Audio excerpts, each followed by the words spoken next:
Hi guys, welcome back to the Explorer Academy, The Nebula Secret, written by Trudy Truitt and brought to you by National Geographic Publishing. Today we're going to be reading chapter 13, and if you have your book with you, that starts on page 119. No book? No worries, you can just give a listen. Chapter 13. A hidden journal? Sailor froze, a bite of cashew chicken salad inches from her mouth. They were eating lunch in the packed dining hall. This keeps getting weirder and weirder. Tell me about it. Cruz lifted the bun from his cheeseburger to scrape off the dill pickle slices. If you're not going to eat those, asked Emmett, before the trio of crinkle-cut pickles had even hit Cruz's plate. They're yours. Cruz pushed his plate toward Emmett, but his roommate was sliding out of his chair. Be right back, said Emmett. I want to get another chili dog before they run out. Got to get fueled up for today's big mission. When Emmett was gone, Sailor turned to Cruz. So how are you going to get in? In? You know. Cruz shook his head. He didn't know what she meant. The synthesis, whispered Sailor. Where else would your mom's journal be? Cruz had never considered the synthesis as a hiding spot for his mom's journal. The place was a fortress. His mom wouldn't have expected him to look for it there, would she? Well, sure, he'd gotten in once by accident, literally, if Sailor's hunch was correct. How was he supposed to gain access again? It's not like he could go to the door and knock, could he? Less than an hour later, Cruz was outside the cave with Emmett and Sailor. This time it was Dugan who was late. Cruz zipped up his heavy coat. He checked his pockets to make sure he had everything: knit cap, wool scarf, gloves. Their instructions had told them to prepare for damp and windy conditions with temperatures below freezing. Cruz had put on 3 layers of clothing and 2 pairs of socks. He hoped it was enough. Below freezing? Sailor was reading the prep directions again. Why can't we go someplace warm like Hawaii? She teased, nudging Cruz. Tell them we want to go where it's warm, sand, surf. I bet Kauai is paradise. It is, he said matter-of-factly, and it isn't. You could tell by her scrunched lips Sailor didn't understand. How could she? Her family was intact. Even someplace as beautiful as Kauai couldn't make up for losing your mother. Professor Benedict said this was a new program and we're the first team to try it, said Emmett. Let's set the bar high for the rest of the teams, added Sailor, and they all agreed. They heard clomping.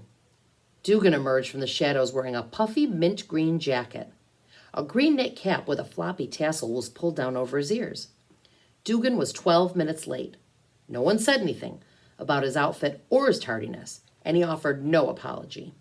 With everyone on Team Cousteau present, Renshaw put his open sesame band up to the camera.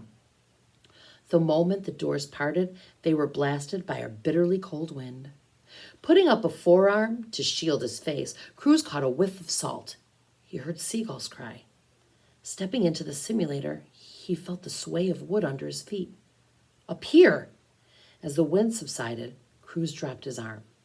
To his left, he saw the white-tipped waves of a restless ocean. To the right, a small fishing village. In front of him towered a sleek, gleaming passenger ship.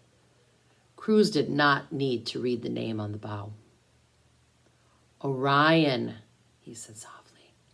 A gold stripe ran the length of the vessel, separating the lower section of the navy blue hull from 3 sparkling white decks and the captain's bridge. On the mast, above the bridge, a blue flag with the Academy's gold logo billowed against the vanilla sky. For a moment, nobody said a word. Renshaw finally broke the silence. It's got to be at least 100 meters long. 111, or 364 feet, to be correct, corrected Professor Benedict. She had appeared beside Brinzus in holographic form. Welcome to Nome, Alaska in December. You're currently 140 miles from the Arctic Circle and 160 miles east of Russia. The temperature is 19 degrees Fahrenheit with winds at 20 knots, so I hope you're all wearing heavy coats. We've only been here for 2 minutes and I already can't feel my toes, Sailor muttered to Cruz. Did you say toes or nose? Take your pick. Can we get on the boat already? If you haven't figured it out, today's exercise will take you aboard the Academy's flagship expedition vessel, said Professor Benedict. You are now in your 3rd week of training, and you'll be boarding the real thing in a little over a week. So what's a better way to get accustomed to shipboard life than to here in the simulator? Cruz applauded. He couldn't wait to get on that ship for real and begin traveling the world. Everyone else on Team Cousteau was clapping too, except Emmett. He was trying to wipe the frost off of his glasses. Your mission today will be twofold, said Professor Benedict. First, follow the glowing yellow arrows and take a complete tour of the ship. Soon, it will be your home away from home, so get to know it. Visit everything from the observation deck to the explorer cabins to the cave. Dugan's jaw dropped. There's a cave on Orion? Yes, although it's far smaller than this one. We use it for training and recreation between ports of call, explained their instructor. Your second task is more challenging. You are to imagine you are a freelance journalist and photographer for a conservation magazine.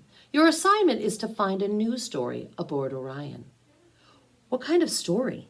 Asked Renshaw. That, Mr. McKittrick, is up to you, she said, the corners of her lips sliding up. A good journalist is always on the lookout for a juicy and important issue to report on. There are many interesting hollow passengers and crew aboard the ship. Talk to them. Perhaps one will spark an idea. You may choose to focus on a feature of the ship, for instance, Ridley, the deep-water submersible craft. She paced the dock. Remember, the magazine for which you are writing is dedicated to conservation. You must also take photographs with the mind control cameras to complement your story. You'll find the photography equipment available to check out at the purser's desk. After the mission, you will write a 500-word article and process 3 photographs to go with it. The assignment must be submitted by tomorrow morning at 9 a.m. Any questions? Can we work in teams? Asked Brindis. No, said their teacher. This is an individual project. You may take the tour together, but after that you are to split up to do your stories. Please do not collaborate or intentionally select the same topic as another teammate.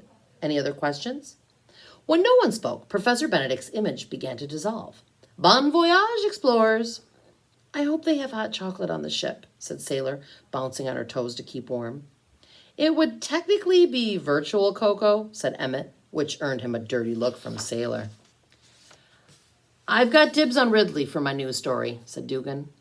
Renshaw put up his hand. Dibs on the captain for mine. I'll take the research labs, said Brindis, if that's okay with everybody else.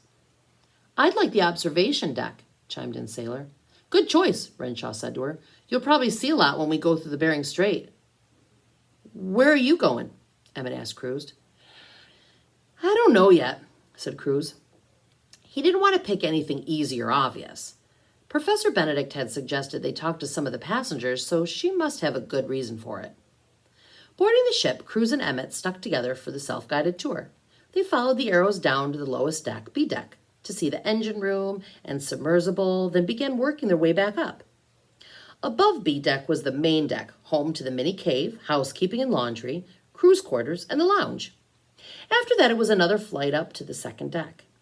Taking a right off the sunny, open atrium, the pair headed down the stern passage to get a look at the explorers' cabins. Pretty cushy, huh? Said Emmett, bouncing on one of the 2 beds in a maple-paneled stateroom. I hope we get to stay roommates. Outside on the veranda, leaning on the brass rail, Cruz was about to agree when a bellowing horn startled him. He felt the ship tremble.